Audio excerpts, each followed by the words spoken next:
ৰক্তিম ৰাজখোৱা এটা নাম নহয়, ৰক্তিম এটা জীয়া কাহিনী। উৰি যোৱা পক্ষী যাকে কানে কানে আহি কলে আঁকি লোবানে ছবি। গানৰ প্ৰতি অদ্ভুত টান থকা ৰক্তিম এজন মানসিক ৰোগী।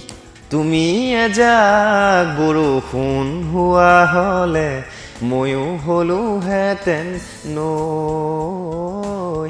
তুমি এজাক সপোন হোৱা হলে ময়ো গলোহেঁতেন বৈ। উৰি যোৱা পক্ষী যাকে কানে কানে আহি কলে আঁকি লোবানে ছবি। মানসিকভাৱে অস্থিৰ হোৱাৰ পূৰ্বে এনে নাছিল ৰক্তিম। এয়া কেইটামান বছৰৰ পূৰ্বে ৰক্তিমে গীত গোৱাৰ ভিডিঅ'।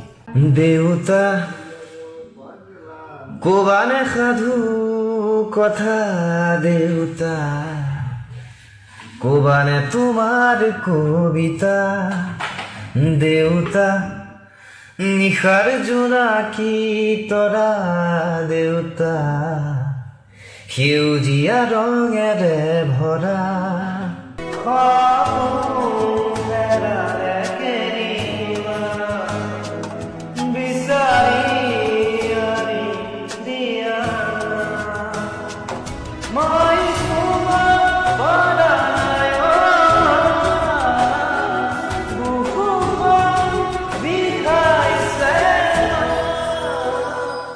অতি দৰিদ্ৰ পৰিয়ালৰ ৰক্তিমে কাম বিচাৰি নগাঁৱৰ চলচলিৰ ঘৰখনৰ পৰাই এদিন ওলাই গৈছিল হায়দৰাবাদলৈ।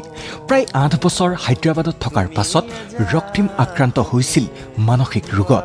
পৰিয়ালৰ লোকে কোনোমতে ঘৰলৈ উভতাই অনাৰ পাছত বাটে ঘাটে গীত গাই অনাই বনাই ঘূৰি ফুৰে ৰক্তিম।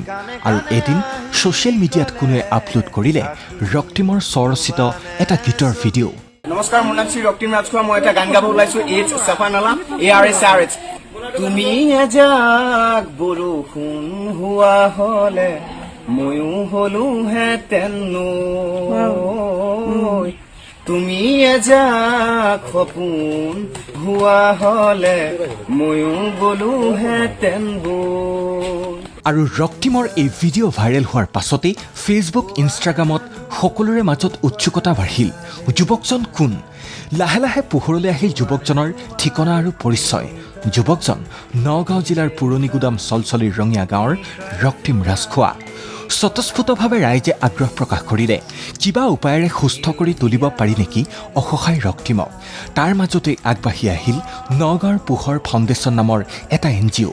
তাৰ মানে মই আজি এসপ্তাহৰ আগত আপোনাৰ ইনষ্টাগ্ৰামত তেখেতৰ ভিডিঅ'টো দেখা পালোঁ, যিটো ভিডিঅ' আপোনাৰ গানটো তেখেতৰ ভাইৰেল হৈছে।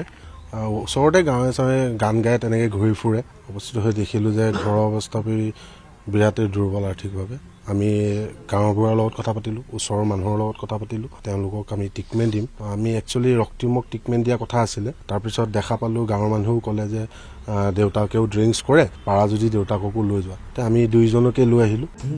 ৰক্তিম আৰু সুৰাসক্ত পিতৃৰ এতিয়া চিকিৎসা চলি আছে খুটিকটীয়াস্থিত এটা নিচামুক্তি কেন্দ্ৰত।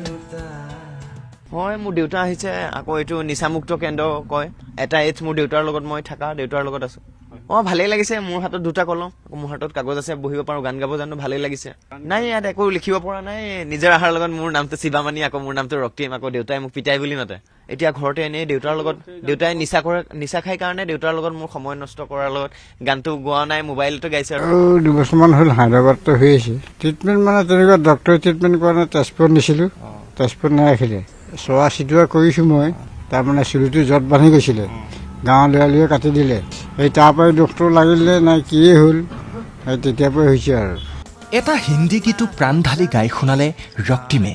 तू आसमान मैं हूँ जमी, ना रहना है कुछ तो कमी, मेरे खुदा तू है कहाँ, मिल जा सही मैं हूँ यहाँ। ৰক্তিমে আকৌ আগৰ জীৱন উভতাই পাওক, সকলোৰে তাৰেই আশা।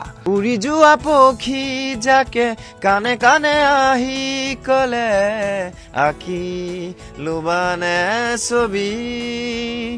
নগাঁৱৰ পৰা কৃষ্ণ শইকীয়াৰ ৰিপৰ্ট ND24। কানে কানে আহি কলে আকি